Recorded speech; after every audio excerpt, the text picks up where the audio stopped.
मेरे प्यारे विद्वान साथियों, मैं नीरज कुमार विश्वास आपके इस अपने YouTube channel Neeraj sir Katihar में आपका स्वागत है। आज हम बात करने वाले हैं कुछ महत्वपूर्ण क्वेश्चन फिजिक्स का है आपका, ठीक है। तो चलिए देखिए, एक बार आपको कंप्लीट रूप से हम बता देते हैं। ये मान लीजिए दर्पण है, अवतल दर्पण है ना, मान लीजिए MN अवतल दर्पण है, ठीक है। ये P ध्रुव है, F फोकस है, C वक्रता केंद्र है और ये क्या है, अनंत है, ठीक है।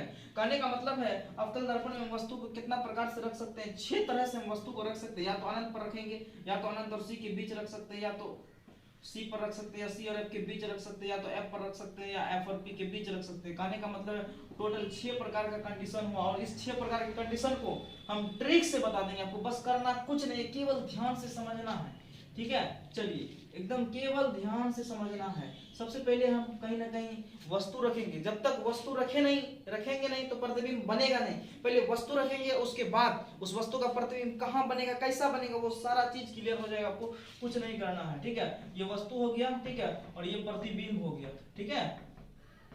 चलिए, बस कुछ नहीं करना। देखिए, अनंत CF, अनंत CF, इसको उठा करके यहाँ रख देना था। अनंत CF, इसको उठा करके यहाँ रख दी। अब हम इसको उठा करके, इधर से गया था, हम बोले नहीं अब इधर से जाएंगे, तो इधर से आने पर यहाँ क्या भेटाया, F, उसके बाद क्या C, उसके बाद क्या अनंत। अब यहाँ से हो गया, कहानी खत्म, बन गया। जब अनंत पर वस्तु को रखेंगे तो प्रतिबिंब कहाँ बनेगा, फोकस पर बनेगा। अगर C पर रखेंगे, वक्रता केंद्र पर रखेंगे तो वक्रता केंद्र पर बनेगा। अगर फोकस पर रखेंगे तो अनंत पर बनेगा। बोलिए कहीं कोई दिक्कत नहीं है, ठीक है। अब यहाँ देखिए, अगर अनंत और C के बीच रखेंगे वस्तु को तो प्रतिबिंब कहाँ बनेगा, फोकस और वक्रता केंद्र के बीच। उसके बाद अगर कहेगा C और F के बीच रखेंगे तो C और अनंत के बीच बनेगा। कहने का मतलब ये है, अनंत और C मतलब यहाँ वक्रता केंद्र समझना, C का मतलब चोखा न, C का मतलब यहाँ वक्रता केंद्र समझना, ठीक है। तो अनंत और वक्रता केंद्र के बीच रखेंगे तो प्रतिबिंब कहाँ बनेगा, फोकस और वक्रता केंद्र के बीच बनेगा, ठीक है। और वक्रता केंद्र और फोकस के बीच रखेंगे तो प्रतिबिंब वक्रता केंद्र और अनंत के बीच बनेगा। अगर C पर रखेंगे तो C पर ही बनेगा, अनंत पर रखेंगे तो फोकस पर बनेगा, फोकस पर रखेंगे तो अनंत पर बनेगा, ठीक है। बोलिए एक ट्रिक के जरिए सारा चीज कवर हो गया। अब एक बात बताइए सर, अब कैसा बनेगा, तो आपको पता होगा अवतल दर्पण के लगभग सभी कंडीशन में प्रतिबिंब वास्तविक और उल्टा बनता है। वास्तविक और क्या बनता है, आपका उल्टा बनता है। लेकिन एक ऐसा कंडीशन है, ये वाला जो कंडीशन है, P और F के बीच रखेंगे तो प्रतिबिंब सीधा बनेगा और वस्तु से बड़ा बनेगा। इसी गुण के आधार पर हम लोग दाढ़ी बनाने में अवतल दर्पण का उपयोग करते हैं। कहने का मतलब है कि वस्तु कहाँ रहता होगा, ध्रुव और फोकस के बीच रहता होगा। तो 1 2 3 4 5 कंडीशन क्लियर हुआ। 1 2 3, एक यहाँ 4, फिर एक यहाँ से 5, पांचों कंडीशन क्लियर हो गया। और इसी पांचों कंडीशन में, सभी कंडीशन में प्रतिबिंब वास्तविक और उल्टा बनता था,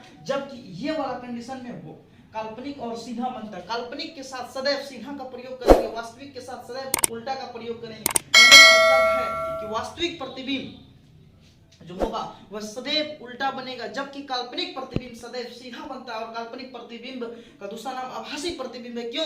क्योंकि हमको आभास होता है, वैसा प्रतीत होता है, इसीलिए काल्पनिक प्रतिबिंब का दूसरा नाम क्या है, आपका आभासी प्रतिबिंब है, ठीक है। तो अब हम ये जानना चाहेंगे, यहाँ पर अनंत है, अनंत की तुलना में F क्या होता है, काफी छोटा होता है ना। अनंत की तुलना में अगर F छोटा होता है तो कहने का मतलब है यहाँ पर अनंत पर बने, फोकस पर बनेगा, लेकिन कैसा, वस्तु से छोटा बनेगा, ठीक है। अगर C पर रखेगा तो C पर ही बनेगा। कहने का मतलब ये बराबर की कंडीशन में आ गया तो वस्तु के बराबर ही बनेगा। कहने का मतलब है जितना साइज का वस्तु रहेगा उतना साइज का ही प्रतिबिंब बनेगा। अगर वस्तु 5 सेंटीमीटर पर है तो प्रतिबिंब भी 5 सेंटीमीटर का बनेगा। तो कहने का मतलब जितना वस्तु रहेगा उतना ही प्रतिबिंब होगा, ठीक है। अब आइए, फोकस की तुलना में अनंत बड़ा है तो इसीलिए क्या बनेगा, बड़ा बनेगा। क्या बनेगा, बड़ा बनेगा, ठीक है। अब अनंत और C के बीच रखेंगे, फोकस और C के बीच बनेगा, ठीक है। तो फोकस और C के बीच बनेगा तो वस्तु से क्या बनेगा, छोटा बनेगा, ठीक है। अब इधर जाएंगे तो ये बड़ा हो गया, F की तुलना में अनंत बड़ा है तो C और F के बीच रखेंगे तो प्रतिबिंब C और अनंत के बीच बनेगा, लेकिन वस्तु से क्या बनेगा, बड़ा बनेगा। तो ये आपका पांचों कंडीशन क्लियर हो गया। और एक कंडीशन आपको याद रखना पड़ेगा, ये ट्रिक के जरिए आपका सारा चीज कवर हो गया। अगर वीडियो बढ़िया लगा होगा तो अपने मित्रों दोस्तों के साथ अवश्य साझा करेंगे। सभी स्टूडेंट को बहुत बहुत धन्यवाद।